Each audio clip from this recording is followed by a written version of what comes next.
si actuaron con mucha irresponsabilidad los gobernantes neoliberales.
¿Qué es una transformación?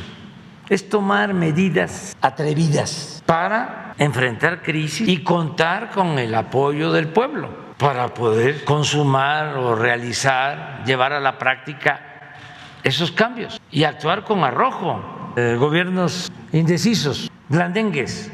La indecisión en épocas de crisis es funesta.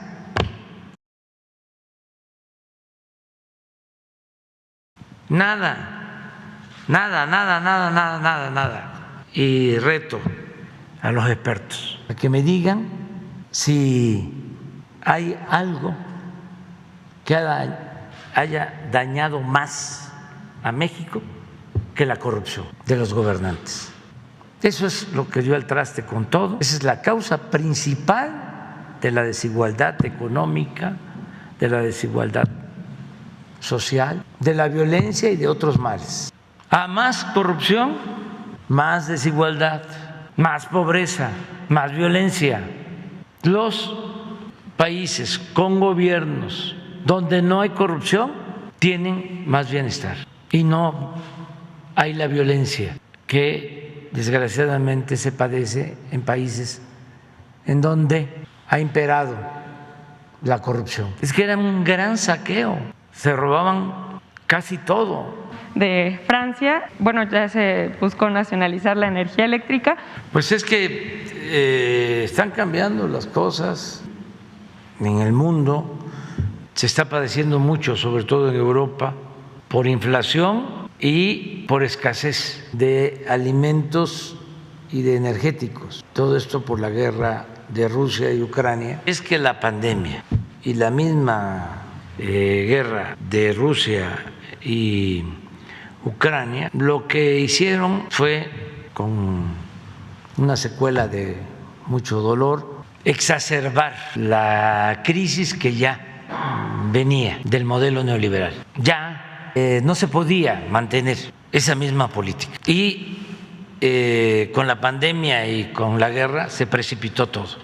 Hemos sostenido que no se puede enfrentar una decadencia, un proceso de degradación progresivo, si no es con una transformación. Entonces lo que hicieron los franceses es correcto. La pérdida de producción de petróleo, vamos a tener una crisis tremenda. Entonces desde que llegamos a invertir en exploración, tuvimos suerte, encontramos campo con bastante petróleo y se invirtió para extraer petróleo, porque al mismo tiempo, como parte de la crisis que heredamos del gran campo petrolero de Cantarell, cada vez ese campo, ese yacimiento fue de los más grandes del mundo, llegó a aportar, se extraían un poco más de 2 millones de barriles diarios y ahora debe de estar como en 300,000 barriles diarios. O sea, ha perdido 90%.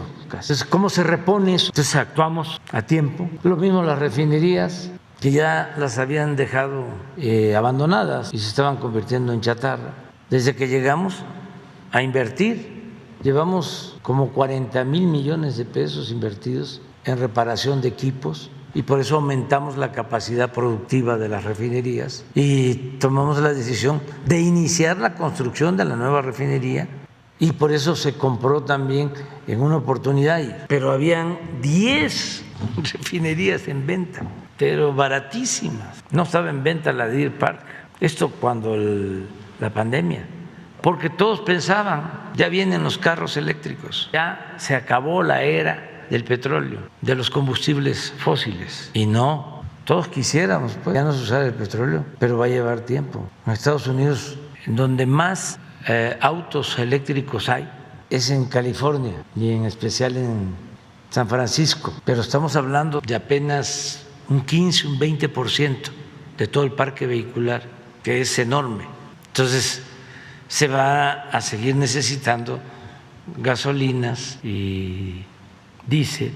Lo mismo en el caso de la industria eléctrica. El propósito era arruinar por completo la Comisión Federal de Electricidad. Si actuaron con mucha irresponsabilidad los gobernantes neoliberales y llegamos a levantar, a rescatar la Comisión Federal de Electricidad y con muchísimos obstáculos de jueces, de estos organismos autónomos que crearon para proteger intereses particulares. El monopolio de la electricidad lo tenía y todavía tiene mucha influencia. Iberdrola, que está siendo denunciada hasta en España, que antes era intocable. Por eso lo que hizo el gobierno francés es una buena medida. Eso se hizo aquí en la época del presidente López Mateos, y el secretario de Hacienda era Antonio Ortiz Mena, que no era, vamos a decir, de izquierda, pero era un hombre con juicio práctico, que eso es lo que se necesita, más que lo ideológico, el sentido común. Con él, que no era economista, que estuvo 2 sexenios como secretario de Hacienda, la economía de México creció a una tasa promedio anual del 6%. Fue secretario de Hacienda de López Mateos y de Díaz Ordaz. ¿Y por qué nacionalizó la industria eléctrica? Ya existía la Comisión Federal de Electricidad, esa empresa la creó el general Cárdenas, pero fueron dándose concesiones posteriormente para empresas particulares que generaban energía eléctrica. Entonces, tanto el presidente como el secretario de Hacienda llegaron a la conclusión de que no se iba a poder electrificar al país. Un poco lo que nos sucede con lo del Internet. Donde hay Internet, donde hay negocio, donde hay consumidores con capacidad para pagar el servicio. En las ciudades, pueblos pobres no hay. Hay cabeceras municipales. En Guerrero son 81, 84 ya creo, municipios. Pero hay como 6 o 8 que no tienen internet ni en la cabecera municipal. Bueno, ¿por qué? Porque consideran que no es negocio. Entonces pasaba lo mismo con la industria eléctrica. Entonces, con mucha claridad, el presidente y el secretario de Hacienda le dijeron a las empresas: vamos a nacionalizar la industria eléctrica, porque si no, no vamos a poder electrificar los pueblos, porque para ustedes no es negocio. Y gracias a esa medida se electrificaron todos los pueblos de México, hasta los pueblos más apartados. Faltan algunos, pero todo el país está electrificado por la Comisión Federal de Electricidad, por esa decisión. Entonces, ahora los franceses, que ya tenían una participación, esa empresa considerable, necesitaban más libertad para poder operar, garantizar, enfrentar el problema que tienen de la falta de insumos para la generación de energía por la guerra de Rusia con Ucrania. Entonces, muy buena decisión. No se trata de que el Estado asfixie la iniciativa de la sociedad civil. No, tiene que haber una participación conjunta del sector público, sector privado, del sector social. Pero sí, en cuestiones estratégicas, el Estado tiene que ejercer la rectoría. Y eso es lo que ya no se aplicaba o estaba satanizado durante el periodo neoliberal. Todo era dejar que lo particular, las empresas, se ocuparan de todo, del abasto de la electricidad, del abasto de la gasolina, bueno, de la salud, de la educación, de las cárceles, del alumbrado público, de la recolección de basura, de las guarderías. ¿Por qué fue la desgracia lamentable de la guardería ABC? Porque estaba privatizada. El Seguro Social, que tenía la responsabilidad de administrar, de manejar las guarderías, las subrogó. Era privatizar la seguridad social.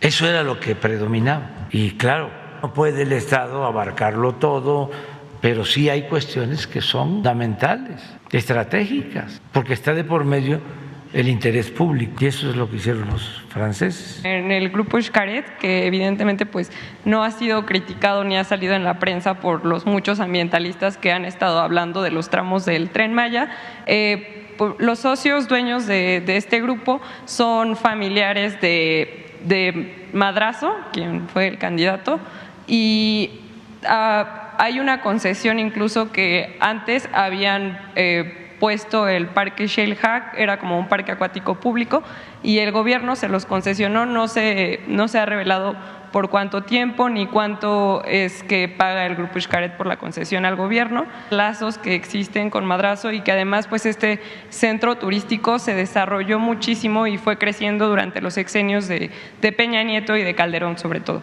Lo dejamos para después porque como ya he hablado varias veces de este tema, y hay ahora en puerta pues una denuncia contra Vulcan por la destrucción del territorio, y es una empresa con mucha influencia en Estados Unidos, mucha influencia. Me sorprende porque allá existe la mala costumbre de que las empresas le pagan a los políticos, o sea, a los senadores, ¿sí? Y tienen muchísima influencia.